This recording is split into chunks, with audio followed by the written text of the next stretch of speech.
अन्नदाता, पग पग पर है संग तुम्हारे अन्नदाता।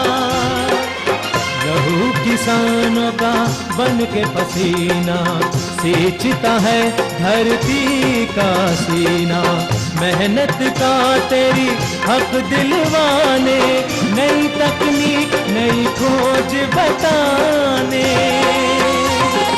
पशुधन को गुणवान बनाना, पौध सुरक्षा को सिखलाना, खेती के सब गुर समझाने, भारत का सरताज बनाने।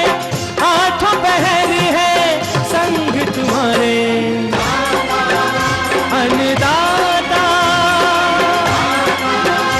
अन्नदाता। नमस्कार, मैं शालिनी आप सभी दर्शकों का अन्नदाता कार्यक्रम में स्वागत करती हूं। हर रोज की तरह कार्यक्रम में हम एक बार फिर से लेकर के आए हैं खेती बाड़ी से जुड़ी हुई बहुत सी लाभकारी जानकारियां। तो चलिए सबसे पहले देख लेते हैं कि क्या है विशेष आज के कार्यक्रम में। खरीफ फसल में सूरजमुखी की अधिक उपज देने वाली किस्में और वैज्ञानिक खेती।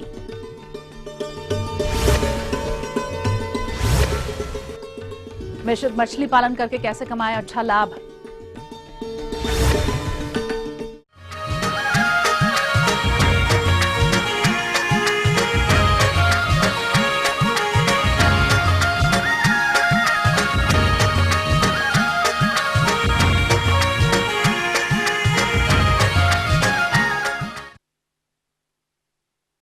किसान भाइयों, खरीफ मौसम में ली जाने वाली तिलहनी फसलों के अंतर्गत हमारे राज्य में ली जाने वाली फसलों में मूंगफली, तिल और सूरजमुखी प्रमुख हैं।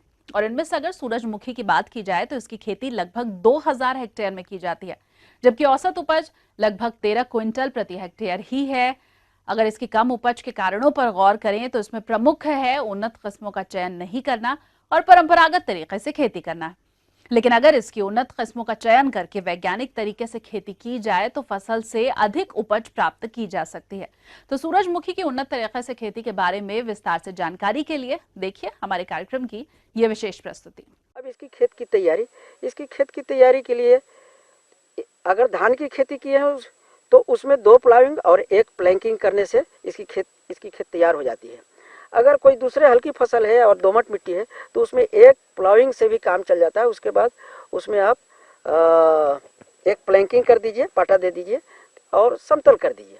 उसके बाद आपको देखना है कि उसमें कुछ खरपतवार नहीं रहे, उसको हाथ से चुन के निकाल दीजिए। जो कुछ अच्छी प्रजातियां हैं वो हैं CO1, पैराडेविक, सूर्या, मॉडर्न, DRSF 113, ये सब कंपोजिट वैरायटी हैं। कुछ इसके हाइब्रिड वैरायटी भी हैं, अच्छी हैं, जो बहुत अच्छी उपज देती हैं और बहुत कम समय में तैयार हो जाती हैं। जैसे KBSH 1 और KBSH 44, ये 2 ऐसी वैरायटी है जिसकी उपज करीब 25 से 30 क्विंटल प्रति हेक्टेयर होती है। और कंपोजिट जो प्रजातियां हैं उनकी उपज करीब 15 से 20 क्विंटल प्रति हेक्टेयर होती है। अच्छी जमाव हेतु संकुल प्रजातियों का प्रति हेक्टर 10 से 12 किलोग्राम तथा संकर प्रजातियों का 6 से 7 किलोग्राम बीज पर्याप्त होता है। बीज बोने से पहले 16 घंटे तक पानी में भिगोने के उपरांत 5 से 6 घंटे तक छाया में सुखाएं और थीरम, ब्रासिकॉल या एग्रोसान GN 2 ग्राम दवा प्रति किलोग्राम बीज की दर से उपचारित कर बुआई करें। संकुल प्रजातियों की बुआई 45 सेंटीमीटर व संकर प्रभेदों की बुआई 60 सेंटीमीटर की दूरी पर बनाई गई कतारों में पौधे से पौधे को 20 सेंटीमीटर की दूरी पर करनी चाहिए। बुआई हल के पीछे कुंड में या क्रॉप प्लांटर द्वारा 4 से 5 सेंटीमीटर की गहराई में करनी चाहिए। डोबनी विधि से बुआई करने पर कतारों में एक जगह 2 से 3 बीज डालें। इस विधि में संकुल प्रजातियों का 8 एवं संकर प्रजातियों का 5 किलोग्राम बीज प्रति हेक्टेयर पर्याप्त होता है। खाद एवं उर्वरक का उपयोग। कम शक्तिशाली एवं जीवांश पदार्थ की कमी वाली भूमियों में बुआई से 15 से 20 दिन पहले 100 से 125 क्विंटल कंपोस्ट प्रति हेक्टेयर की दर से मिला देना चाहिए। और अगर अवेलेबल नहीं है तो फिर हम सीधे फर्टिलाइजर देते हैं। तो फर्टिलाइजर इसका डोज है कंपोजिट के लिए 80 किलो नाइट्रोजन, 60 किलो फास्फोरस और 40 किलो पोटास। अगर हम हाइब्रिड वैरायटी लगाते हैं तो उसके लिए मेरा 90 kg नाइट्रोजन, 80 kg फास्फोरस और 40 kg पोटास है। इसको हम जो फास्फोरस और पोटास की पूरी मात्रा है और नाइट्रोजन की आधी मात्रा एक साथ एज ए बेसल डोज हम लोग उसको पहले बुआई से पहले मिट्टी में मिला देते हैं।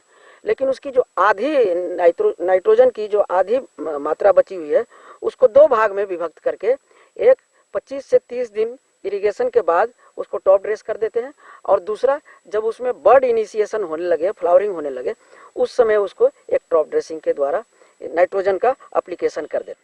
अब आ गया खरपतवार नियंत्रण के। तो किसान भाइयों, ऐसा है कि इसमें एक बहुत ही इफेक्टिव पेंडामिथिलिन नाम का रसायन है, खरपतवारनाशी है।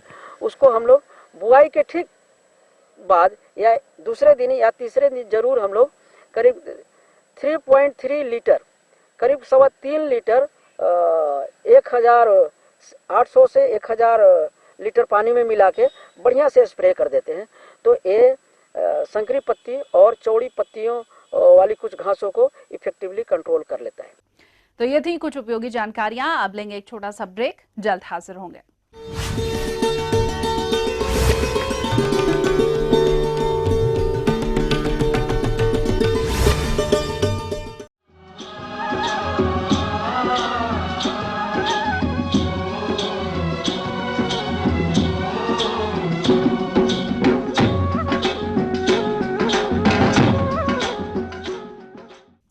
ब्रेक के बाद एक बार फिर से आप सभी दर्शकों का अन्नदाता कार्यक्रम में स्वागत है। बढ़ते हैं अगली प्रस्तुति की ओर।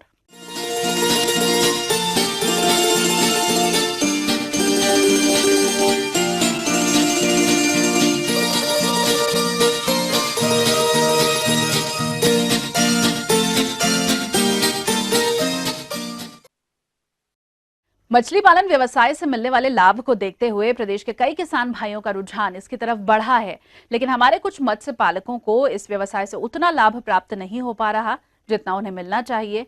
तो वो अपने इस लाभ के दायरे को बढ़ाने के लिए एक ही तालाब में कई तरह की मछलियों का पालन करके ज्यादा कमाई कर सकते हैं। इस बारे में संपूर्ण जानकारी दे रहे हैं विषय विशेषज्ञ जीडी निगम।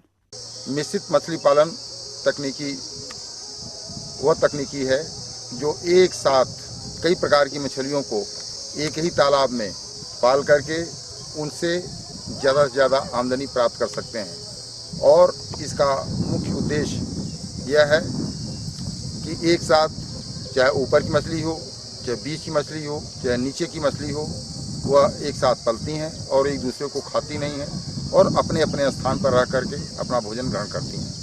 ऐसा देखा गया है कि ज्यादातर किसान 1 या 2 प्रजाति की मछलियों का संचय करते हैं। साथ ही वे उचित प्रजातियों के चयन पर भी विशेष ध्यान नहीं देते। इसमें उन्हें मछली तालाब से आशा के अनुरूप उत्पादन और लाभ नहीं मिलता है।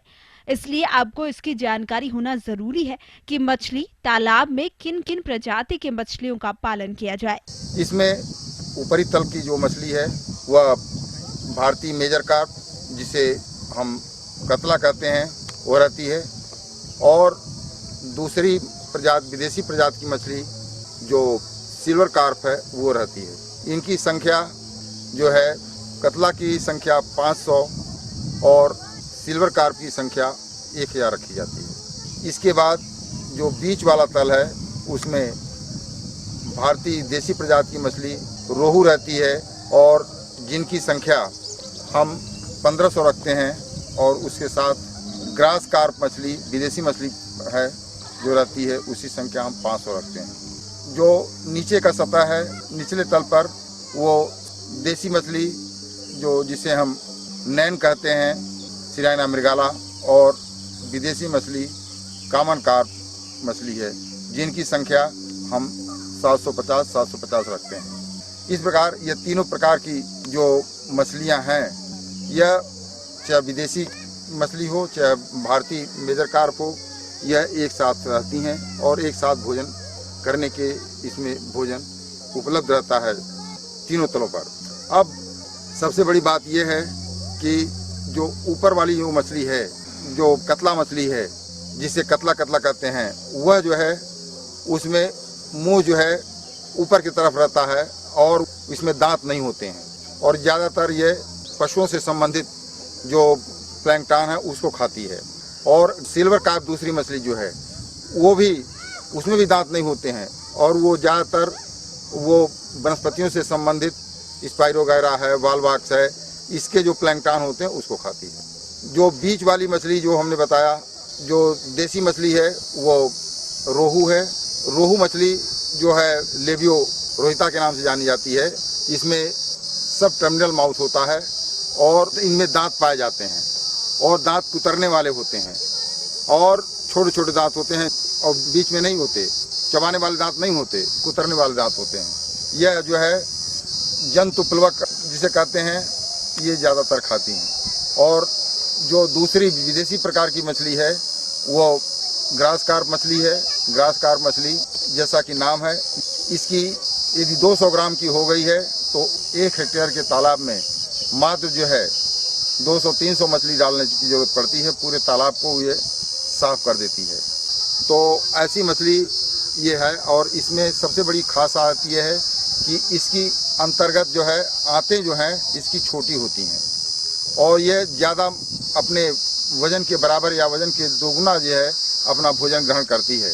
और जो इसका फीकल मैटर निकलता है, जो उत्सर्जित पदार्थ निकलता है और अनपचा भोजन भी निकलता है, जिसे हम नीचे की जो मछली है कॉमन कार्प जो है वह अनपचा भोजन बड़े चाव से खाती है। और इसी प्रकार जो नैन मछली है वो भी नीचे के भोजन को बड़े चाव से खाती है। इस प्रकार ये 6 प्रकार की मछलियाँ एक साथ तालाब में हमारे किसान भाई डालें और इसका लाभ लें। और यदि 1 हेक्टेयर के तालाब में 2.5 से 3 इंच की यदि अंगुलिका है, मत्स्य अंगुलिका, तो उसकी संख्या 5 से 6 हज़ार तक डाल सकते हैं। और इनकी उपज जो है जो 50 से 60 क्विंटल प्रति हेक्टेयर प्रतिवर्ष प्राप्त कर सकते हैं। इससे ज़्यादा से ज़्यादा आमदनी होती है और पूरा तालाब जो है साफ रहता है। इसमें किसी प्रकार की कोई जो मछली एक दूसरे को नहीं खाती है। हमारे किसान भाई यदि ऐसा करते हैं तो उनको ज़्यादा से ज़्यादा लाभ हो सकता है। आगे और भी हैं कुछ रोचक जानकारियां, पर यहाँ पर रुकेंगे एक और ब्रेक के लिए, जल्द हाजिर होंगे।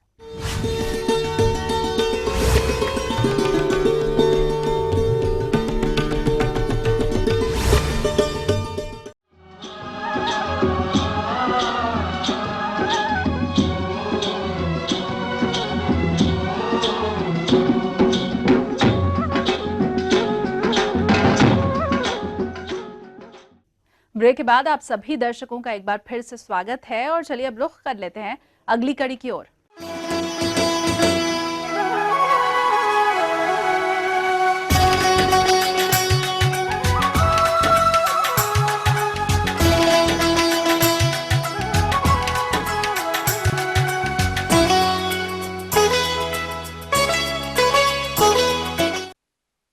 हमारे राज्य में प्याज की खेती खरीफ और रबी दोनों ही मौसम में की जाती है और जो किसान भाई खरीफ प्याज की खेती करना चाहते हैं उनके लिए वर्तमान समय इसकी नर्सरी डालने के लिए उपयुक्त है। तो प्याज की स्वस्थ पौध प्राप्त करने के लिए कौन से किस्मों का चयन करें और नर्सरी किस तरह से डालें, इस बारे में जानकारी दे रही हैं एक विषय विशेषज्ञ ऋचा सिंह। इसके लिए सबसे पहले हमें ये देखना है कि ऐसी जगह का हम चुनाव करें जहाँ पर जल का भराव ना हो। तत्पश्चात हम नर्सरी के लिए कितना स्थल हमें चुनाव करना है हम ये तय करेंगे, जैसे कि 3 मीटर लंबी, 1 मीटर चौड़ी और आधा फीट ऊंची उठी हुई हमें क्यारी का चुनाव करना पड़ेगा। नर्सरी स्थल को चयनित करने के बाद हम सबसे पहले उसमें थोड़ी सी नमी बनाए रखने के लिए उसकी सिंचाई कर देंगे और फॉर्मेलिटी से उसको जो है सिंचित कर देंगे हम। तत्पश्चात जो है 2 मीटर गेज की पन्नी से उसे हम ढक देंगे। ढकने के बाद किसान भाई ध्यान रखेंगे कि चारों तरफ से उसे किसी पत्थर या ईंट से कवर कर दे जिससे वो पन्नी उड़े ना। पॉलीथीन के अंदर जो इंसेक्ट पेस्ट होते हैं, जो कीड़े होते हैं, वो उसमें जो है मर जाते हैं और हमारी जो खेत की नमी है, हमारी नर्सरी की जो नमी है वो यथावत बनी रहती है, नमी का नुकसान नहीं होता है। 15 दिन बाद उस पॉलीथीन को हम हटाते हैं। लेकिन किसान भाइयों इसमें एक विशेष ध्यान देने योग्य बात यह है कि उस पॉलीथीन को सावधानी पूर्वक हाथ को बाहर रखकर ही हटाएं, क्योंकि उसका टेम्परेचर इतना ज़्यादा होता है। अगर हमने डायरेक्ट हाथ डाल के उसे उसे हटा दिया तो हमारे हाथ में फफूंदी पड़ने का भी डर रहेगा। किसान भाइयों, खरीफ प्याज की फसल से अधिक उत्पादन प्राप्त करने हेतु उन्नतशील किस्में कौन कौन सी हैं और नर्सरी के लिए उचित आकार की क्यारियों का निर्माण करते हुए बीजों की वैज्ञानिक तकनीक से बुआई किस तरह करना है, इसकी जानकारी कुछ इस प्रकार है। प्याज की उन्नतशील किस्मों के बारे में हम बात करेंगे, जिसमें कि कई सारी किस्में हैं, जैसे कि Agrifound dark red, Agrifound light red, मधुबिंदु, अर्का निकेतन, N53। लेकिन खरीफ प्याज में हम उपयोग करते हैं एग्रीफाउंड डार्क रेड का, जिसकी उत्पादन शक्ति बहुत अच्छी है। इसके बाद आता है बीजोपचार। जो बीज हम बो रहे हैं उस बीज को सबसे पहले हमें बीजोपचारित करना चाहिए।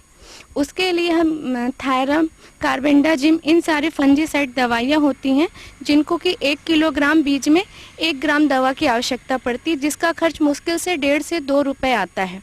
भूमि की तैयारी के लिए जिस तरीके से सारी फसलों की जाती है भूमि की तैयारी, उसी तरीके से हमें करना। भूमि की अच्छी जुताई कर लेना है, पाटा लगा लेना है, जो मेड़ वगैरह उनमें एक भी खरपतवार न रहे वो सारी चीज़ों को हमें साफ कर देना है। जो क्यारी अपने लिए चयनित करी है 3 मीटर लंबी, 1 मीटर चौड़ी और 1 से 1.5 मीटर ऊंची उठी हुई क्यारी, उसको अच्छी निदाई वगैरह करने के बाद उसमें हमें अच्छी सड़ी हुई गोबर की खाद 10 से 15 तगाड़ी उसमें मिला दें। यहाँ पर ध्यान देने योग्य बात यह है कि गोबर की खाद अच्छी तरीके से सड़ी हुई होनी चाहिए, क्योंकि अगर अधपक्की गोबर की खाद होगी तो उसमें दीमक के लगने का खतरा बढ़ जाएगा। इसके अलावा रासायनिक उर्वरक में हम आते हैं तो नत्रजन, स्फुर, पोटास की 1-1 किलोग्राम मात्रा उसी क्यारी में हम अच्छी तरीके से मिला देते हैं। अगर किसान भाइयों को 19-19-19 मिल जाए तो वो भी बहुत अच्छी है, उसको हम उसमें अच्छी तरीके से जुताई करके उसमें हम मिला देते हैं। तत्पश्चात हमें उपचारित बीज को, जो भी हमने अपना बीज प्याज, खरीफ ओनियन का बीज उपचारित किया है, उसमें हम उसे डालते हैं। 1 से 1.5 किलोग्राम बीज की आवश्यकता होती है हमें 1 एकड़ खेत में प्याज की खेती करने के लिए। तो बुआई 2 विधि से की जाती है, एक तो छिटकवा विधि से की जा सकती है, दूसरा लाइन विधि से की जा सकती है। लाइन विधि से करने से इसका फ़ायदा ये होता है कि हम उसमें जो भी खरपतवार या जो भी अन्य चीज़ें होती हैं उनका हम नियंत्रण बड़ी आसानी से कर सकते हैं। यदि नर्सरी में हमें दवा का स्प्रे करना पड़े तो हम बड़े आसानी से कर सकते हैं। किसान भाइयों, अभी आपने खरीफ प्याज की उन्नतशील किस्में और बुआई तकनीक के बारे में जानकारी हासिल की। इसके अलावा आप प्याज की नर्सरी से स्वस्थ पौध की प्राप्ति हेतु बीज बुआई के बाद नर्सरी का प्रबंधन किस तरह से करें, इसकी समस्त जानकारी कुछ इस तरह से है। प्याज के बीज इतने छोटे होते हैं कि अगर उन्हें जमने में कुछ दिन का समय लग जाता है, अगर वो यूं ही पड़े रहेंगे तो जो पक्षी होते हैं वो पक्षियों द्वारा उनका काफ़ी नुकसान हो जाता है और उसको जमने में भी ज़्यादा टाइम लगता है। इसलिए हम मल्चिंग का उपयोग करते हैं। मल्चिंग में क्या करते हैं कि हम पत्तों द्वारा जो है उस नर्सरी को ढक देते हैं। ढकने से एक तो उसका तापक्रम बढ़ जाता है, तापक्रम बढ़ने की वजह से बीज हमारा जल्दी अंकुरित हो जाता है। क्योंकि प्याज के बीज बहुत बारीक होते हैं, अगर उनको हम डायरेक्ट सींच देते हैं तो वो बह जाएंगे, इसलिए उसे हजारे की सहायता से उसकी जो है हम हल्की हल्की सिंचाई करेंगे, जिससे मृदा में नमी भी बनी रहे और साथ ही बीज का हमारे नुकसान न हो, वो अपनी जगह पर वो अंकुरित हो जाए। क्योंकि जून के महीने में जो वर्षा होती है वो बारिश की बूंदें जब उस पर पड़ेगी तो पौध हमारी इतनी नाजुक होती है कि वहीं पर वो कॉलर से, नेक से वो वहाँ से टूट जाती है, वो गल जाती है, उसमें गलन की समस्या आ जाती है। तो खरीफ प्याज में सबसे महत्वपूर्ण बात ये आती है कि किस तरीके से हम अपनी पौध का बचाव कर सके, किस तरीके से हम पौध को अपनी तैयार कर सके। उसके लिए हमें उसे पॉलीथीन से कवर करना पड़ेगा और ध्यान ये दें कि पॉलीथीन को बिल्कुल ज़मीन से ढकना नहीं है, उसे केवल ऊपर से ही कवर करना है। जब हमारी पौध तैयार हो जाती है तो उसमें हमें अगर आवश्यकता पड़ती है तो हम उसे हाथ से, अगर उसमें खरपतवार आ जाते हैं तो उसे हम निकाल सकते हैं।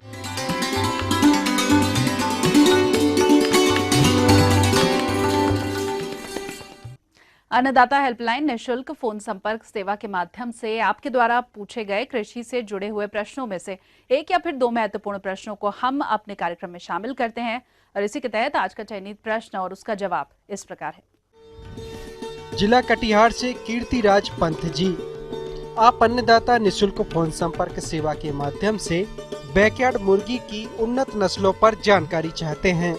तो कीर्तिराज जी, आपकी जानकारी के लिए देखिए कार्यक्रम का यह अंश। ग्रामीण मुर्गी पालन योजना के तहत अथवा घर के पिछवाड़े में मुर्गी पालन योजना के तहत बैकयार्ड मुर्गी पालन जिसको कहा जाता है, उसके तहत आप मुर्गी पाल सकते हैं। इसमें बिल्कुल ही कम लागत में आप शुरू कर सकते हैं। घर के पिछवाड़े में बैकयार्ड मुर्गी पालन के लिए झारखंड के लिए, बिहार के लिए जो अनुशंसित हमारी नस्लें हैं मुर्गियों की, बिना किसी ज्यादा इनपुट के की जा सकती है, वह है बनराजा एवं ग्राम प्रिया। भारत की मुर्गी परियोजना निदेशालय project directorate on poultry Hyderabad के द्वारा विकसित की गई नस्लें हैं जो बिहार के लिए सर्वथा उपयुक्त हैं। ग्राम प्रिय नस्ल की मुर्गियां एक वर्ष में ये लगभग 180 अंडे तक देती हैं। इनकी अंडों उत्पादन क्षमता आपकी गांव वाली मुर्गियों से लगभग 3 गुनी 4 गुनी हो जाती है। दूसरा, गांव की मुर्गियां जो हैं वो एक वर्ष के बाद उनका शारीरिक वजन 1.5 से 2 किलो के आसपास होता है, लेकिन ये उन्नत नस्ल की देसी मुर्गियां जो हैं बनराजा और ग्राम प्रिय, इनका शारीरिक वजन लगभग 3 से 3.5 किलो के आसपास हो जाएगा। इनके चूजे आप चाहिए तो बिहार पशु चिकित्सा महाविद्यालय पटना से आप प्राप्त कर सकते हैं, या फिर रांची पशु चिकित्सा महाविद्यालय रांची झारखंड से आप प्राप्त कर सकते हैं एक दिनी चूजे। और इसके बाजार के लिए कोई चिंता की जरूरत नहीं है और अधिक से अधिक आमदनी इससे प्राप्त होती है। तो कम लागत में अधिक उत्पादन प्राप्त करके आप इस व्यवसाय को आगे बढ़ा सकते हैं, कर सकते हैं।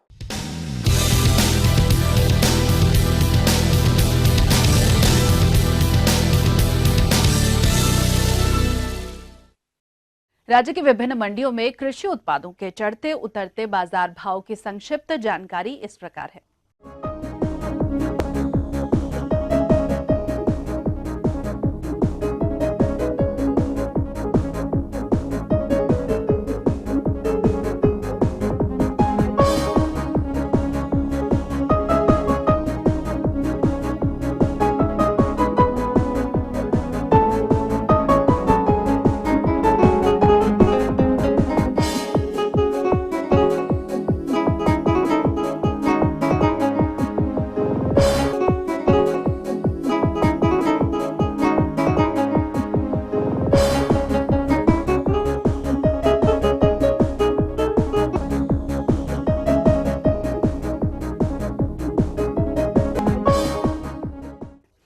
और आइए अब देख लेते हैं कल दिखाए जाने वाले कार्यक्रम की मुख्य झलकियां। अधिक लाभ प्राप्त करने हेतु कैसे करें मछलियों का बीज संचयन और उसका आहार प्रबंधन। भिंडी की फसल में लगने वाले हानिकारक कीटों की रोकथाम। हमें उम्मीद करते हैं कि आज का कार्यक्रम आप सभी दर्शकों के लिए उपयोगी रहा होगा। किसान भाइयों, अन्नदाता आपकी सेवा के लिए संकल्परत है। कृषि संबंधित समस्या और सुझावों के लिए आप हमें इस पते पर संपर्क कर सकते हैं। प्रोड्यूसर अन्नदाता, ETV Bihar Jharkhand, Ramoji film city Hyderabad 501512। साथ ही आप हमें ईमेल भी कर सकते हैं। हमारा ईमेल आईडी है annadatabihar@etv.co.in। इसके अतिरिक्त आप हमें निःशुल्क हेल्पलाइन नंबर 180010084599 पर सोमवार से शनिवार सुबह 10 से शाम 4 बजे के बीच कभी भी संपर्क कर सकते हैं। तो फिलहाल अन्नदाता की पूरी टीम को इजाजत दीजिए। कल फिर से इसी समय आपसे मुलाकात होगी कृषि संबंधित कुछ और महत्वपूर्ण जानकारियों के साथ। नमस्कार।